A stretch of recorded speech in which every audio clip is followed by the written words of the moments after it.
Start.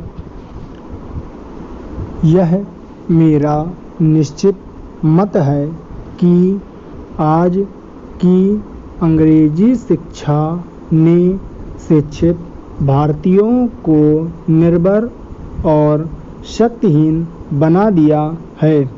इसने भारतीय छात्रों की शक्ति पर भारी बोझ डाला है, हमें नकलची बना दिया है।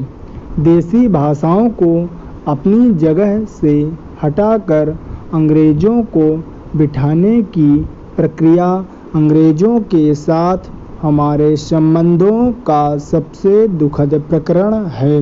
राजा राममोहन राय ज़्यादा बड़े सुधारक होते और लोकमान्य तिलक द्वारा ज़्यादा बड़े विद्वान बने होते यदि उन्हें अंग्रेजी में सोचने और अपने विचारों को दूसरों तक मुख्यतः अंग्रेजी में पहुंचाने की कठिनाई से आरंभ नहीं करना पड़ता। यदि वे थोड़ी कम स्वाभाविक पद्धति में पढ़ लिख कर बड़े होते तो अपने लोगों पर उनका असर जो कि अद्भुत था और भी ज़्यादा हुआ होता।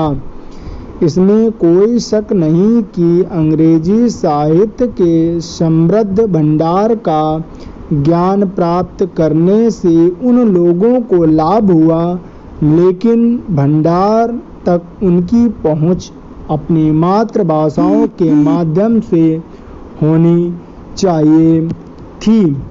कोई भी देश नकलचियों की जाति पैदा करके राष्ट्र नहीं बन सकता। जरा कल्पना कीजिए कि यदि अंग्रेजी के पास बाइबल का नाम अपना प्रमाणभूत संस्करण न होता तो उनका क्या हाल होता। मेरा विश्वास है कि भारतीय संत आधुनिक विद्वानों की अपेक्षा अधिक बड़े पुरुष थे। मैं जानती हूँ कि तुलना करना अच्छा नहीं है, लेकिन अच्छे ढंग से सभी समान रूप से बड़े हैं। यदि फल की दृष्टि से देखें तो जनता पर आधुनिक विद्वानों का असर उतना स्थायी और दूरगामी नहीं है जितना कि संतों का है। पैराचेंज। अंग्रेजी सीखने के लिए हमारा विचारहीन मोह है, उससे दुख खुद मुक्त होकर और समाज को मुक्त करके इस भारतीय जनता की एक बड़ी से बड़ी सेवा कर सकते हैं।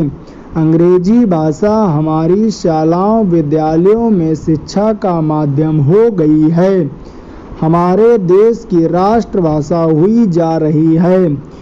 विचार उसी में प्रकट होते हैं। अंग्रेजों के ज्ञान की आवश्यकता के विश्वास ने हमें गुलाम बना दिया है, उसने हमें सच्ची देश सेवा करने में असमर्थ बना दिया है। अगर आदत ने हमें अंधा ना बना दिया होता तो हम यह देखे बिना न रहते कि शिक्षा का माध्यम अंग्रेजी होने के कारण जनता से हमारा संबंध टूट गया है।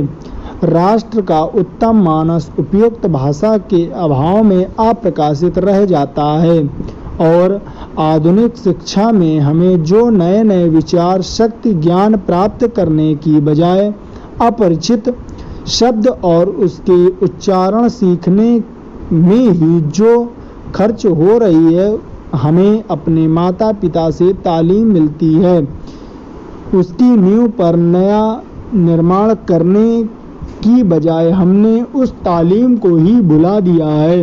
इतिहास में इस बात की कोई दूसरी मिसाल नहीं बनती।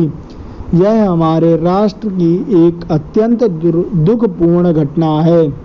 हमारी सबसे बड़ी और पहले से हम अंग्रेजों को अंतर्राष्ट्रीय भाषा के रूप में अपना भी लेते हैं, तो हमें यह सोचना चाहिए कि कितने प्रतिशत लोगों को अंतर्राष्ट्रीय भाषा की आवश्यकता है। स्टॉप।